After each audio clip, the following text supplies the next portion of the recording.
Hey, what's up, guys? You're listening to a brand new episode of Speaking Wrestling with Elvis Arroyo, and as always, I am your host, Elvis Arroyo. This is episode 14, and if you're coming back to the show, I thank you so much for returning, and if this is your first time joining us, welcome. This week, I'm speaking all things Raw Reunion, SmackDown Live, a hashtag that went up this week, what to watch for. I'm going to give you guys my MVPs and floppers of the week, so stick around for that. But before we get into all that and all things this week wrestling, if you guys want to get in contact with this podcast, be sure to join us over at Twitter on Speaking Wrestle and over on Instagram at Speaking Wrestling. You can also find us on YouTube at Speaking Wrestling. Be sure to subscribe and like there as well. All right, guys, it is the long days of summer, and we are in smack dab in the middle of July, and not much news of going around in professional wrestling right now. We got the G1 Climax going on. AEW is still coming up on the horizon. SummerSlam is only about a few weeks away. So what is there to watch really in July? Well, this week we are served an episode of Raw Reunion this week, similar to past episodes of Raw where they gang up all the previous superstars and legends. Here we had a reunion on Raw, and this week's episode of Monday Night Raw was brought to you from Tampa Bay, Florida. And this was a really good episode of Raw, quite the show. And we got things kicked off with, of course, returning on an episode of Monday Night Raw, the one, the only, the franchise, Mr. John Cena. And it's no surprise that John Cena would be in the area. He is a longtime Tampa Bay resident, and John Cena chose a good night to make a return. It was good to see John Cena. It really is. And after him being absent for so long now, you kind of miss those days of John Cena being the top guy, just being involved. You kind of look back at those days where you hated Cena, and you remember those "We Hate Cena" t-shirts, and just myself going to shows and booing him, and just, being totally anti John Cena because he was the establishment, the babyface, and, the franchise of the WWE. But looking back and seeing John Cena, it's good to see him again, and we definitely missed those days. But we saw many, many other familiar faces on this episode of Monday Night Raw, as John Cena was joined by Rikishi in the opening segment, along with the Usos. And also we saw Devon Dudley, we saw Million Dollar Man, we saw Alundra Blaze show up, we saw Ron Simmons, Jimmy Hart, Hulk Hogan, Ric Flair. The list goes on and on and on and on. But one face that I was really surprised to see, but also glad to see at the same time, it's the returning Eric Bischoff. Yes, as he made his on-screen re-debut on Monday Night Raw. And Eric Bischoff definitely got a good buzz this week. So it's definitely nice to see that the fans take to him on a positive note once he really takes full reins over there on SmackDown. And it looks like this is his first week on the job. So kudos to Eric Bischoff for coming back to WWE. And like I mentioned, we saw a handful of legends and divas throughout this episode. We saw the 24/7 title really be used in this episode of Raw, as it played a role throughout the thread of the show. And we saw multiple times that this title changed. We saw it change from women to legends to current roster superstars, all to just end back up on R-Truth, who the title started with in the beginning of the night, and it ends with him at the end of the night. Good stuff overall. Again, with these 24/7 title segments, you just take them for what they are. It's entertainment, it's comedy, goofball, shenanigans on a week-to-week basis. And on a night like this, when you have a reunion, you gotta find a way to use talent and a lot of the past talent that's coming back on the show. 24/7 title is a good title to have in hand when you want some good entertainment segments featuring everybody. And this was a great night for the 24/7 championship. It was not a good night for one of the returning legends, and that's Mick Foley, because Mick Foley became the newest victim of the terrorizing Fiend of Bray Wyatt, using his own mandible claw to take down the hardcore legend. Bray Wyatt definitely is here to make a presence in WWE and to terrorize anybody. Kudos to Mick Foley for participating in this and really getting Bray and this character over. I was thinking that he was gonna, we're gonna see more of Bray and Finn. This kind of caught me a little bit off guard. I was thinking maybe his character is gonna be that he's just gonna terrorize anybody that he thinks deserves it. In this case, it's Mick Foley. Don't know what Mick Foley's done wrong, but he was a victim to the Fiend this week. And moving on Monday night, let's talk about the OC And not the hit series show, the OC. We're talking about the OC, the new faction. It's what they're calling the Club. They got a new name. Don't know why they needed a new name. The Club kind of, stuck with me and many of us, and it fit well. I mean, the Club is a little bit, taken from the Bullet Club, the OC. It's going to take a while to get used to it. I don't like it now, but, eventually it grows on you, just like many other things that, WWE gives us and we take and forget about, just like the wild card rule. But this is good signs for the members of the Club, Carl Anderson, Luke Gallows, and AJ Styles, because now officially they're being branded and presented as a union on Monday Night Raw. They even got t-shirts made this week. And AJ Styles was in action this week against Seth Rollins in a one-on-one match. And this match got cut off, midway. We got a run-in from DX, and we got a run-in from the NWO. This turned into a Club and the OC, and going up against the veterans, the legends coming back, and it's not too different from what we saw back on Raw 25. A lot of what we saw tonight really felt like Raw 25, and it's crazy to think that Raw 25 happened like exactly 1 year and a half ago, but in my memory it just seems as if it happened like this past January rather than January 2018. But it's similar to what we saw when it was a Revival and DX, forming in the ring and just taking down the Revival. In this case, the OC wasn't going to be embarrassed, learning from that debacle, and they backed away. I'm not sure if on the first night that you want to present this new faction and with a new name, the OC, it's just a new coat of fresh paint on what's old. On their first night that they're being presented on television, they're shown like that they're backing down from a bunch of guys that are retired, can't wrestle, aren't cleared to wrestle, and yet armed with steel chairs, the OC backs down from this one. And as they should, not that they wouldn't be embarrassed, but that they probably don't want to be anywhere near that ring. And that was pretty much the tale for the most night. A lot of the matches were pretty short. A lot of the matches were kept short to complement the rest of the segments for the show and for a lot of the legends that are back in for this one night. And Viking Raiders were in action, and this time they were not up against Enhancement Talent. As I said last week's podcast, I would love to see the Viking Raiders take on some real competition, because you are not measured by taking out Enhancement Talent and local talent to show up on the arena that night. You're measured by the talent that you are going up against with in the WWE. And in this case, they were going up against the former Raw Tag Team Champions, Zack Ryder and Kurt Hawkins. And it was a pretty good match. And I think this is the match that the Viking Raiders need to be having on a frequent basis. They pick up the victory here and look great in dominating fashion. But again, kudos to WWE not bringing Enhancement Talent on them. However, Braun Strowman was in an enhanced match as he was facing this local talent guy. And I did not like this at all. And I didn't like this at all because you know that the match is going to be short. You know that it's going to be one-sided. Yes, it's a squash. And, a few years ago when WWE did the brand split and then they brought back Enhancement Talent, and we got James Ellsworth out of it. And I mean, James Ellsworth is, one out of the few Enhancement Talents that actually had some charisma and, dare to really show more of himself than just come out and make $500 on a Monday night. WWE got a lot of praise for that because it was something that they did in the early 90s to present a lot of the characters that they were presenting at the time by having these enhancement matches, which was just talent squashing jobbers who maybe only know the fundamentals of wrestling and are there just to be a body bag for the superstars.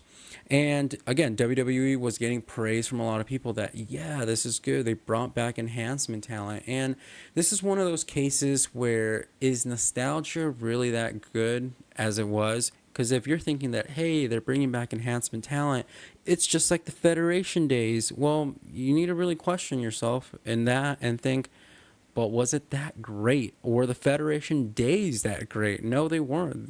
Those were the times where the company was really under.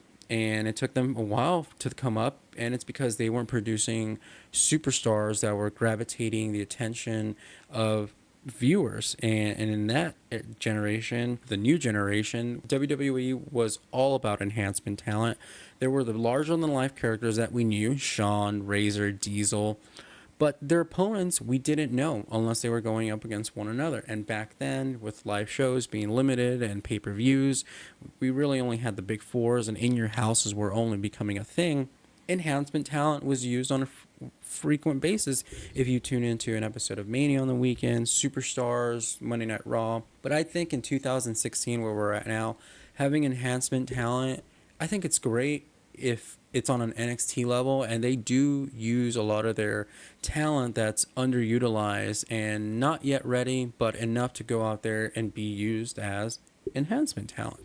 And they do a really good job down there. And I think on your main roster, when you're tuning in to television and you want to be entertained and you're trying to present that what they do is really compelling, I don't want to see a giant monster like Braun Strowman, who previous week had a last man standing match that was, off the wall phenomenal with Bobby Lashley. And then this week he's facing a guy that weighs 110 pounds soaking wet.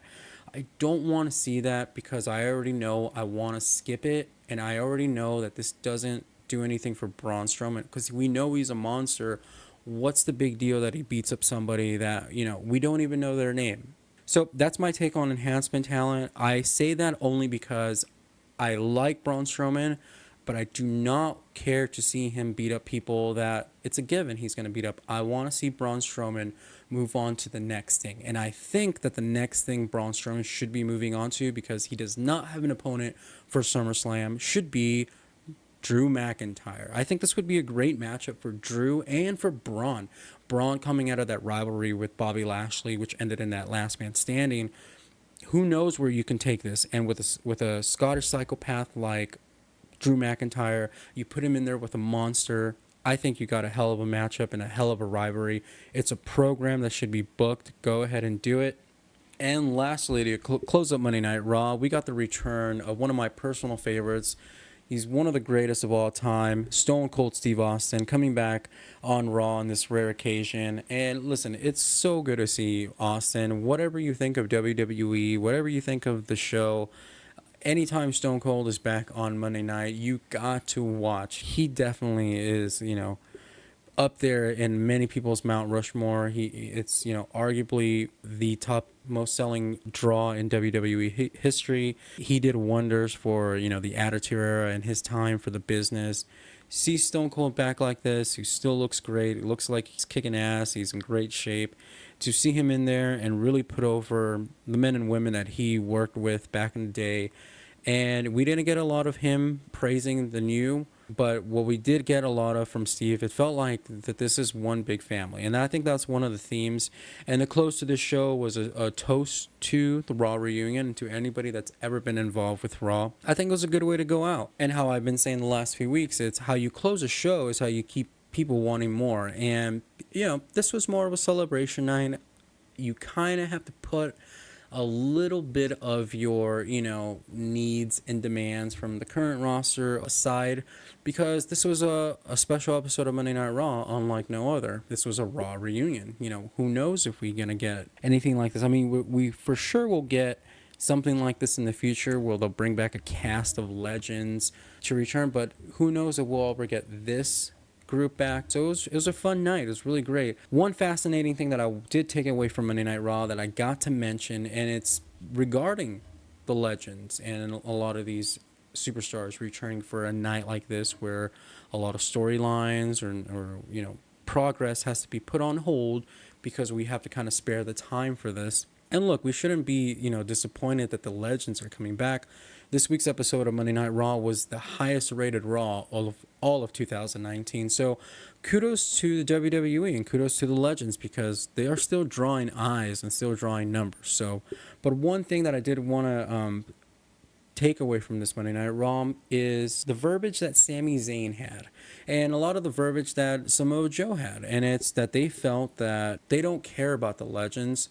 And why should they? They're taking time away from current roster and, this whole nostalgia thing. It's a trend that's going around right now. When you put it on a TV show like this, it does cut back on talent and it cuts back on them, despite the fact that those that were complaining got some TV time this week, but it's just interesting to think that WWE is inviting these legends to come back on a special night. It's a celebration for them. It's a feel-good moment for them. But also, it's being written into their TV show and into their script that they are not pleased that the legends are back and that the legends are here taking up time.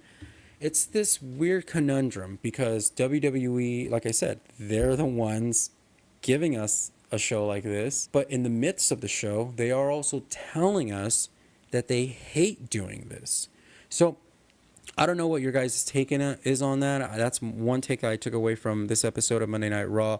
Let me know what you guys think about that on Twitter over at Speaking Wrestle or on Instagram. Go ahead and message me at Speaking Wrestling. Moving on, guys. SmackDown Live this week was live from Miami, Florida. And this was a really good episode of SmackDown Live.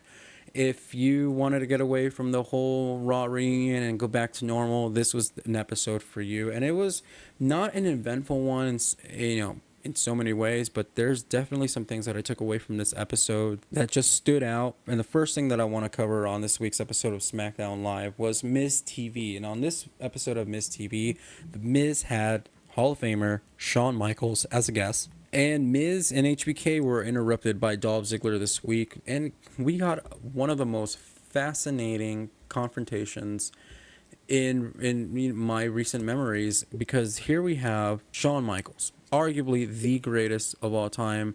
Hands down, he has been named the greatest in-ring performer of all time. The same has been said over the last past decade about one Dolph Ziggler, that he is the second coming of Shawn Michaels, and that he is the next Shawn Michaels. He may be better than Shawn Michaels. In my case, I've always thought Dolph Ziggler is one of those great athletes and could be held up there with the Michaels, but he's never really gotten to the point as being a main event player like Michaels did. And this confrontation was one that you can't miss and must go back and watch, because Shawn Michaels, in Dolph Ziggler's face, called him a second-rate Shawn Michaels. I mean, to be called second-rate Shawn Michaels by Shawn Michaels to your face, like a book closing on you. This rivalry between Dolph Ziggler and The Miz looks to be heated up. It looks like we're on our way to another Miz and Dolph Ziggler rivalry. I really hope that this was turning into Miz and Ziggler in a tag team. But I like this. They're great workers. You throw in Michaels in there to get a little bit of a more personal between the two of them, and it finished great. The segment was really good. This is one out of the two Miz TV segments this week that were great. Dolph Ziggler got the last laugh on Michaels because he's the one who closed the book on Michaels Tuesday night with sweet chin music. And who knows, are we going to see Shawn Michaels be involved in the storyline going forward now that there's been, verbiage back and forth between HBK and Dolph Ziggler? Or will this be the start of also us getting used to seeing Shawn Michaels on TV, as it was reported this week that he was supposed to be on commentary? Last minute changes didn't happen. Byron Saxton this week was out because of the loss of his father. Our condolences go out to Byron Saxton. We're sorry for your losses. New Day was on commentary this week, which was horrible. But Dolph Ziggler and Shawn Michaels playing a role in this storyline that, a week ago really didn't look like, much excitement. And a lot of this build-up to SummerSlam at the moment doesn't seem that much excitement going into it. I mean, we got a couple matchups that look like already set. And one matchup that I am looking forward to, and you can just go ahead and take my money now, as they say, Kofi Kingston and Randy Orton for the WWE Championship. In this segment, if there's one thing that you can watch this week, if you don't have any time or just don't watch WWE television, make sure to go ahead and watch that Kofi Kingston and Randy Orton promo from SmackDown Live this week.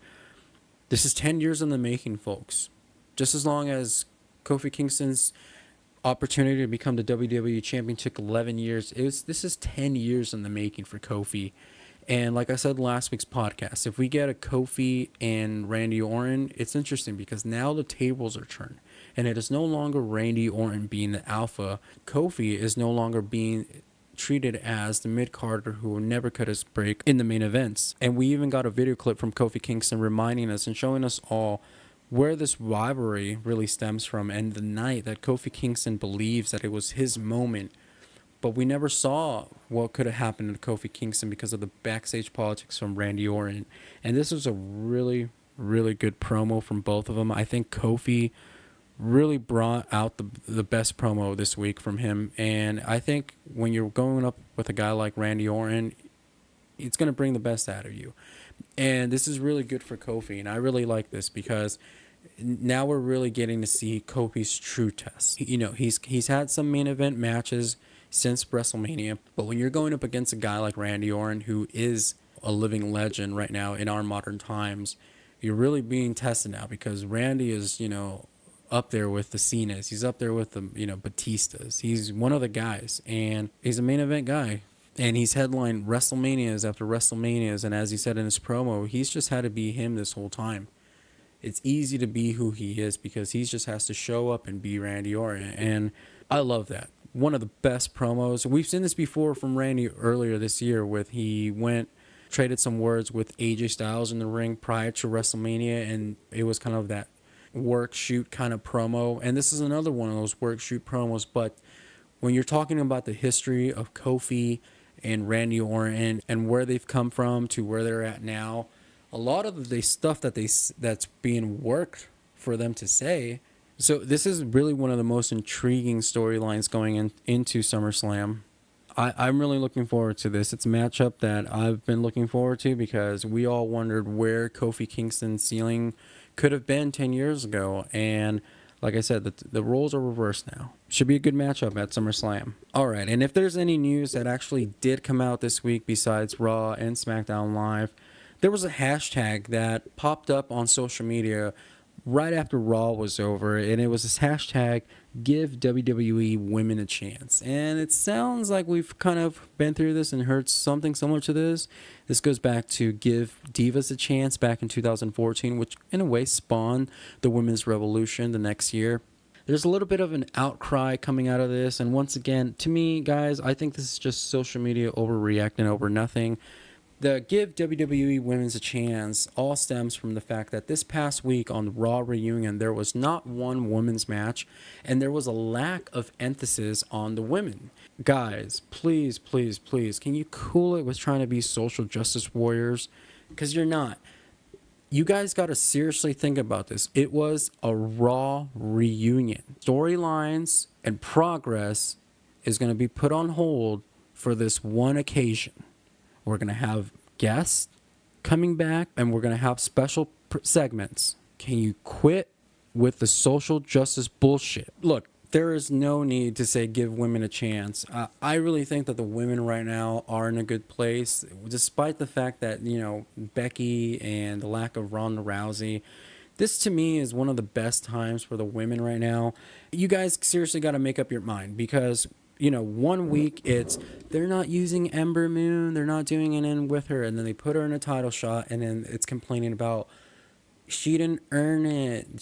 They gave it to her. Why are they doing this? You know, you can't please everybody. And the WWE, look, as much as they say that they are in the business of putting smile on people's faces, they are following business as they should.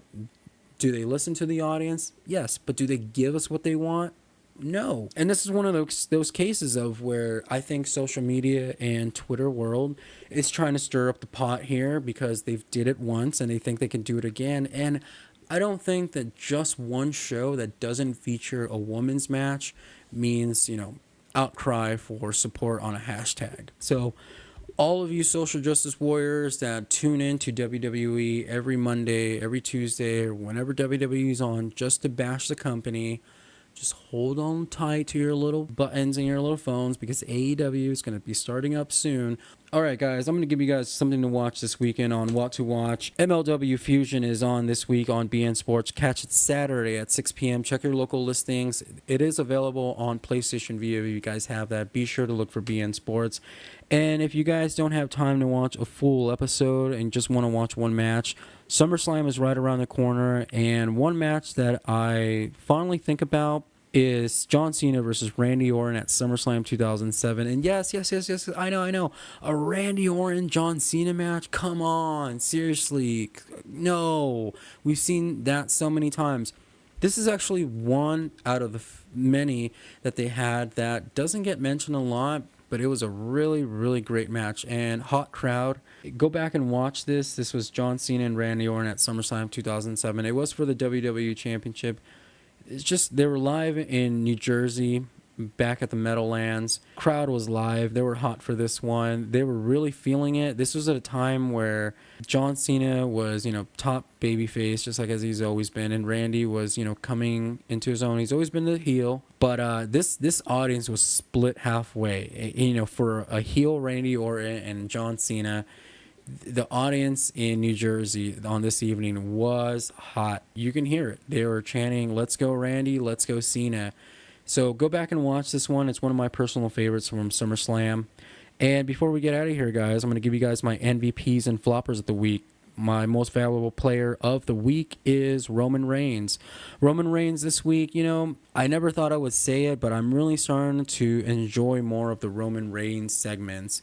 And simply it's because, there's no bullshit to his segment. It's, I'm here, let's fight, I'm going to kick some ass, and I'm going to get on out of here. I like that because you get so many of these promos that go on and on and on and on and on, and they just take forever and forever. Roman has kind of just been feeding my fix, and it's just that I just want to see some action. And on a week like this, yes, when we had a Raw reunion, it was a night full of shenanigans, but still, Roman Reigns was one of the parts of the show that really just came off of, like, let's get down to business and let's have a match. So Roman Reigns is MVP for this week and flopper of the week. First time ever making it onto the floppers list is Seth Rollins.